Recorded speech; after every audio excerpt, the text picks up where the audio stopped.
और ठाकुर जी के सामने बड़े बड़े कढ़ाई रखी।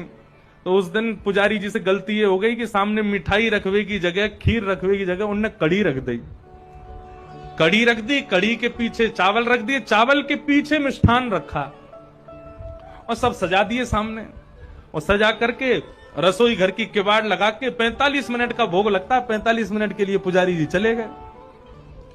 45 मिनट बाद जैसे ही पुजारी जी भीतर आए तो क्या देखा, सिंहासन पर ठाकुर जी है ही नहीं। ठाकुर जी है ही नहीं वहां पर। पुजारी जी बोले, अरे भैया ठाकुर जी कहां गए? पूरे मंदिर में हल्ला है, वो सब इकट्ठे है गए, ठाकुर जी कहां चले गए? कोई ने कही, बोले छोटे से ठाकुर जी है सके, इनमें कढ़ाइयन में गिर गए हो छानो। तो सिंहासन के आगे वाली जो कड़ी की कढ़ाई ही कही जैसे ही छानी, तो जैसी छानी तो वहां में ठाकुर जी निकल आए। अब तो महाराज पुजारी जी बड़े जोर से हंसे, बोले अरे लाल जी को कड़ी इतनी भाग गई, इतनी बढ़िया लगी कड़ी की वहां में कूद ही गए। अब तो भैया रोज कड़ी बनेगी ठाकुर जी के काज। अब तो कोई भी उत्सव हो, कछु भी हो, रोज कड़ी बन रही है, रोज ठाकुर जी के आगे कड़ी रखी जावे।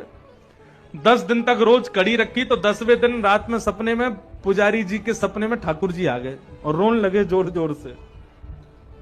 पुजारी जी बोले, ठाकुर जी रो काई को रहे हो? बोले मैं यहां मारे रो रहा हूं, तुम रोज कड़ी को भोग लगा रहे हो। बोले मैं तो यहां मारे लगा रहा हूं, बाद में आप कड़ी में कूद गए, इतनी बढ़िया लगी कि वहां में डूब ही गए, तो हमको लगी कड़ी ज्यादा पसंद आ गई है, तो रोज कड़ी को भोग लग रहा है। ठाकुर जी बोले, अरे मैं कड़ी खावे को ना कूदो, तो फिर काय को कूदे? बोले तुमने खीर दूर रख दी, मैं तो खीर खावे जा रहा हूं, बीच में कड़ी पड़ गई, सुबह में गिर गो। अब तुमको लगी कि मुझको कड़ी पसंद है, तो रोज कड़ी को भोग लगा रहे हो। भैया मैं तो खीर खावे जा रहा हूं। फिर पुजारी जी ने क्षमा मांगी, अरे हमसे अपराध है गयो।